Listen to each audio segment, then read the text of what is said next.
চলেছে, কিছু বলবেন? আগে তো এখানে সবকিছু সিজ করতে হবে, তারপর তো কোর্ট জানে। শোনো, আন্ডার কভারের কাজ ছেড়ে দাও। আমি চাই না মোটো সবসময় প্রেসের সামনে ফুটেজ বকতে দাও ওকে। আমি তো ভয় পাচ্ছিলাম তোমার কিছু না হয়ে যায়। কি বললে তুমি? আমি ভয় পাচ্ছিলাম তোমাকে নিয়ে। আর একবার বলো। আমি ভাবছিলাম তোমার কিছু না হয়ে যায়। কেটে লেনদেন করবেন। নাম্বার 1, মাত্র 100 টাকা থেকে শুরু করে ডিপোজিট এবং উইথড্র করার সুবিধা, তাই 500 বা 1000 টাকার উইথড্রর কোনো ঝামেলা নেই। নাম্বার 2, দক্ষ এজেন্ট, যে কোনো সমস্যার মাত্র 5 থেকে 10 মিনিটের মধ্যে সমাধান দিয়ে থাকেন। নাম্বার 3, সেন্ট মানি বা ক্যাশ আউট খরচ দেয়া লাগবে না, তাই বিকাশ, নগদ বা রকেট থেকে সহজে লেনদেন করতে পারবেন। এছাড়াও রয়েছে 24 ঘন্টা কাস্টমার সার্ভিস, তাই প্রতারিত হওয়ার ভয় নেই। তাই সঠিকভাবে লেনদেন করতে এখনই যোগাযোগ করুন স্ক্রিনে দেওয়া হোয়াটসঅ্যাপ এবং ইমো নাম্বারে।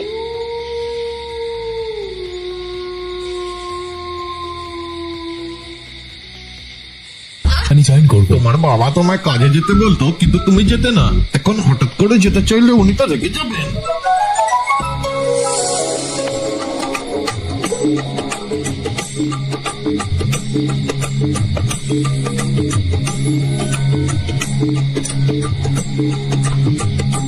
হে ভগবান, সামলে নিও বাবা। বাবা এই নাও প্রসাদ। রোজ তো সকাল সকাল বডি বিল্ডিং দিয়ে শুরু করো, আজকে এত চেঞ্জেস কেন? হ্যাংওভার নাকি? আমি শুধরে গেছি বাবা। আমার স্বপ্নে পাতাল বাবা এসেছিলেন আর আমাকে বলল যে নিজের বাবার কথা শুনলে আজ স্টান্টম্যান হতে হতো না, সুপারম্যান হয়ে আকাশে উড়তিস। আমি বাবাকে জিজ্ঞেস করলাম তাহলে দুটোর মধ্যে তফাৎ কি? স্টান্টম্যান ওপর থেকে নিচে নামে, সুপারম্যান নিচে থেকে উপরে লাফায়, এটাই উনি বললেন। আমি ডিসাইড করলে আজ থেকে আমি তোমারই বলা রাস্তায় চলবো আর তুমি সে ব্যস্ত থাকবে। কার্তিককে নিজের সঙ্গে। বাম দিকটা তো খালি না, আমি ওই দিকটা দেখে নেবো। ঠিক, কার্তিক উনি মিস্টার জ্ঞানী, আর কস্ট কাটিং এ উনি মাস্টার।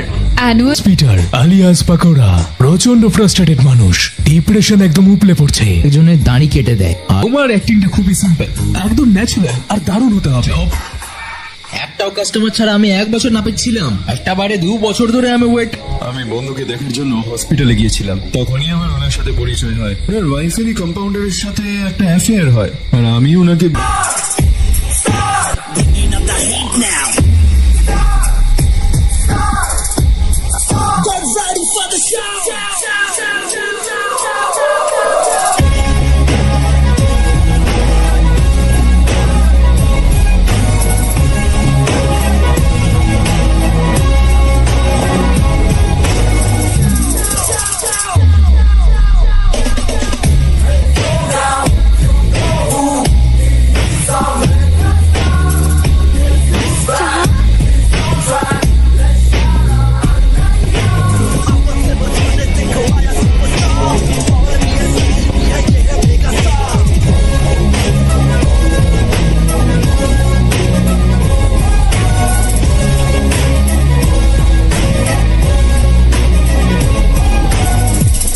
দেখে ভয় পেয়ে গেলে নাকি?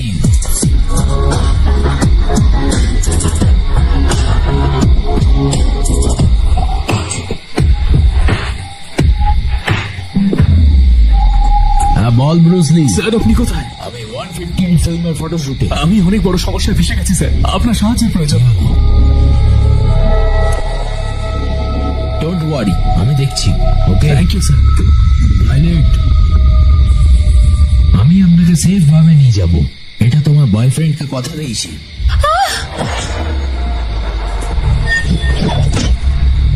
জাস্ট একটু টাইম গ্যাপ ছিল, কিন্তু টাইমিং এ গ্যাপ একদম হবে না।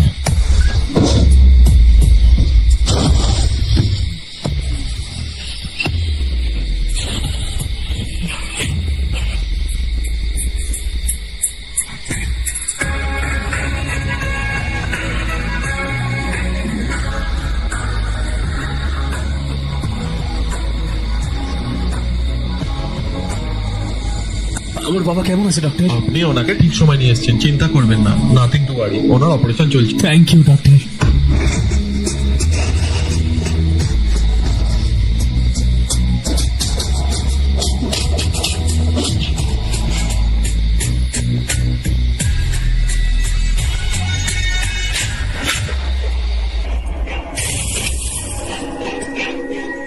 কি হলো, এমন করে কি দেখছো? করছো? একদম আমার বয়ফ্রেন্ডের স্টাইল। কি বললি রে তুই? এটাও একদম আমার বয়ফ্রেন্ডের স্টাইল। আরেকবার বল তো দেখি।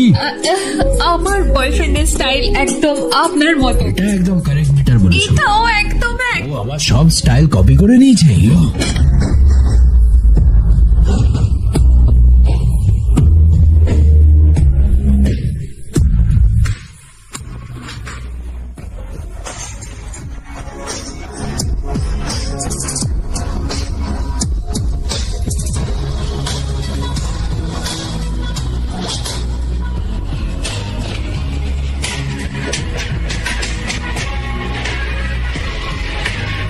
স্যার, মেগা স্টার আর আমাকে বাঁচাতে এসেছে। I am so It's all right. Thank you. ওই দেখো তোমার hero. Thank you so much sir, আপনি একদম ঠিক সময় এসেছিলেন। Oh it's okay. বাবা কেমন আছে? ঠিক আছে স্যার, এখন অনেক ভালো আছে। কুল। তবে একটা কথা বলবো, তোমার সিলেকশন একদম সুপার। Thank you sir. শুনেছি তুমি নাকি হর্স রাইডিং করতে পারো। আপনারই সিনেমা দেখে দেখে শিখেছি স্যার। তাহলে চলো রাইডে চলি, কাম অন।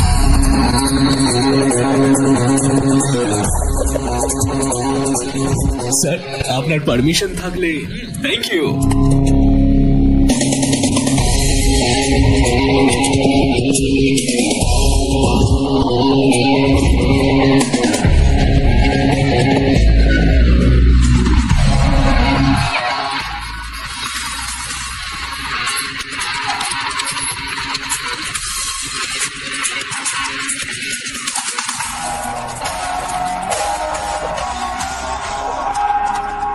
আপনার স্ট্যামিনা ম্যাচ করা আর আপনার স্পিডকে ক্যাচ করা সম্ভব নয় স্যার।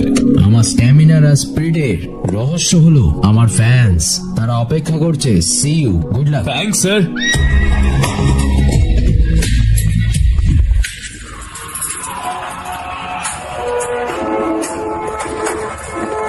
আপনাকে বলেছিলাম 8 ঘন্টায় 30 মিনিট হয় আর ও পুরো বাজি পাল্টে দিল। আপনি যা আসসালামু আলাইকুম বন্ধুরা, দেখেন আমি কিন্তু গ্রামে চলে আসছি আর এখানে আমার মা রান্না করার জন্য সবকিছু রেডি করে নিচ্ছে। এটা কিন্তু দুপুরে রান্না চলবে আর আমি কিন্তু আমার মায়ের হাতের রান্নাটা সব থেকে পছন্দ করি বেশি। আর দূরে গেলেও তো মায়ের হাতের রান্নাটাই মিস করি। মায়ের হাতের রান্নাটা কিন্তু অনেক স্বাদ। আর হ্যাঁ, একটা কথা, আমি কিন্তু কখনো কোনো কিছুতে লজ্জা বোধ করি না, কারণ আমার যেটাই আছে আমি সেটাই আপনাদের সাথে শেয়ার করি। কে কি বললো, কে কি ভাবলো, সেটা আমি কখনো দেখি না। যাই হোক, এখানে আমি মাংসটা বসিয়ে দেওয়ার জন্য আমার আম্মা এখানে একটা কড়াইয়ের ভিতরে তেল দিয়ে মরিচ টরিচ, শুকনো মরিচ, এটা কিন্তু আমাদের দেশে প্রায় অধিকাংশ মানে শুকনো মরিচ বেটে বেটে কষাই। তো এখানে দেখেন সব কিছু কষানোর পরে মাংসটা দিয়ে দিচ্ছে। তো আমি এখানে বললাম যে মাংসটা আমি একটু কষাই। ও বললো ঠিক আছে। তো আমি এখানে মাংসটা কিন্তু কষাতে আছি।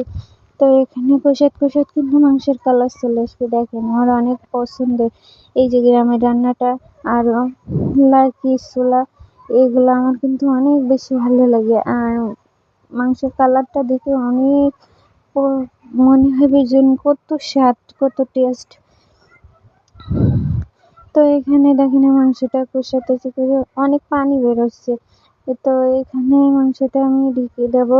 এই কিছুক্ষণের ভিতর ঢেকে দিয়ে আমার বাইরের যে কাজগুলো আছে আমি করে নেব। তার ভিতর মাংসটা কষানো হয়ে যাবে। এখানে আমি মাছগুলা কেটে নেব, মাছও রান্না করা হবে। তো এখানে দেখেন এই মাছগুলো আমাদের দেশে কিন্তু পুঁটি মাছ বলে। এগুলো আমার আব্বুর ঘেরে হয়। তো আমি আসার পরে আব্বু এগুলা মেরে নিয়ে আসছে।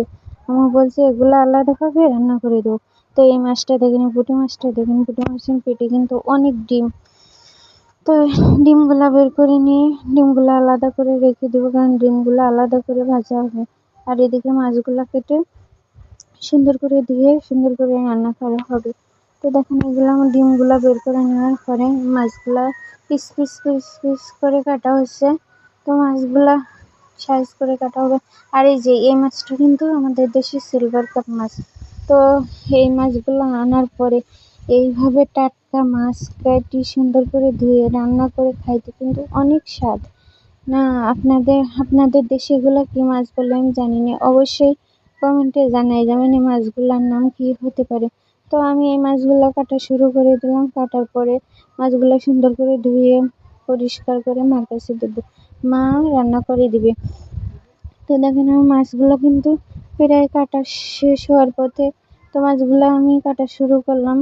তো মাছগুলো কাটার পরে এদিকে আমার মা বলছে, থাক তোমারে কাটা লাগবে না, আমি কাটবো। তা আমি বলছি না, আমি কেটে সুন্দর করে ধুয়ে পরিষ্কার করে দিই, তুমি রান্না করো। আর এভাবে কিন্তু সবাই মিলে রান্না করে এক জায়গায় বসে দেশের টাটকা জিনিস খায় আর স্বাদটা। বিয়ের 4 বছর হলো।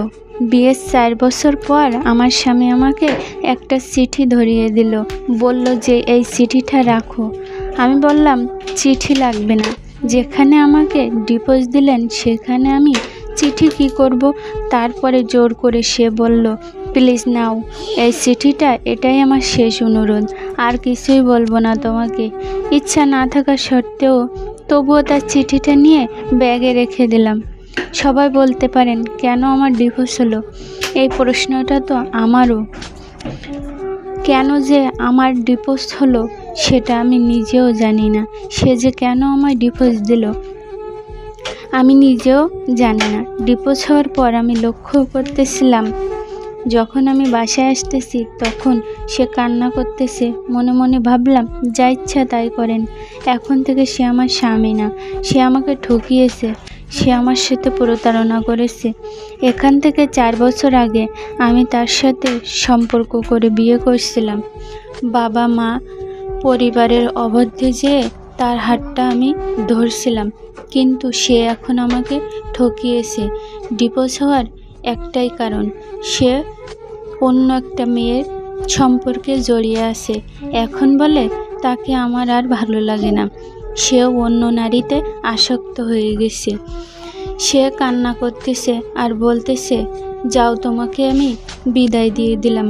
আমি বললাম, এখানে তুমি আমাকে বিদায় দেওয়ার জন্য বলবা কেন?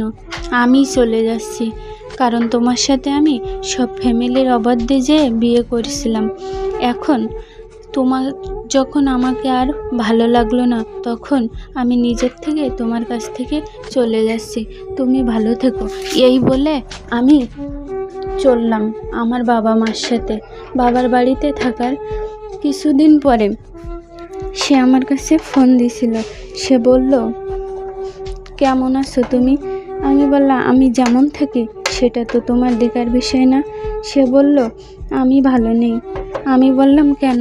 আমাকে ছাড়া তো ভালো থাকার কথা, তুমি ভালো থাকবা বলেই তো আমাকে ডিভোর্স দিয়ে অন্য মেয়ের সংসার করছো, সংসার করো ভালো। সে তখন উত্তরে বলল, না, তুমিই ছিলে আমার জীবনের বেস্ট, আমি আর অন্য মেয়ে নিয়ে ভালো থাকতে চাই না, তুমি আসবে? আমি বললাম, না, সে মেয়ে হয়তো আমার সংসার নষ্ট করতে পারে, কিন্তু আমি তো আর পারি না। তুমি ভালো থাকো, ভালোভাবে সংসার করো, আমি আর ফিরে যাব না। কিছুদিন পরে আমার শ্বশুর শাশুড়ি ফোন দিল যে তুমি আসো, আমার ছেলে এখন পাগল হয়ে যাচ্ছে। আমি বললাম, না, পাগল হবে কেন? সে তো ভালোই আছে, সে তো ভালোবাসার মানুষকে নিয়ে ভালো আছে, সে ভালো থাকুক, এই দোয়াটাই করি সারা জীবন।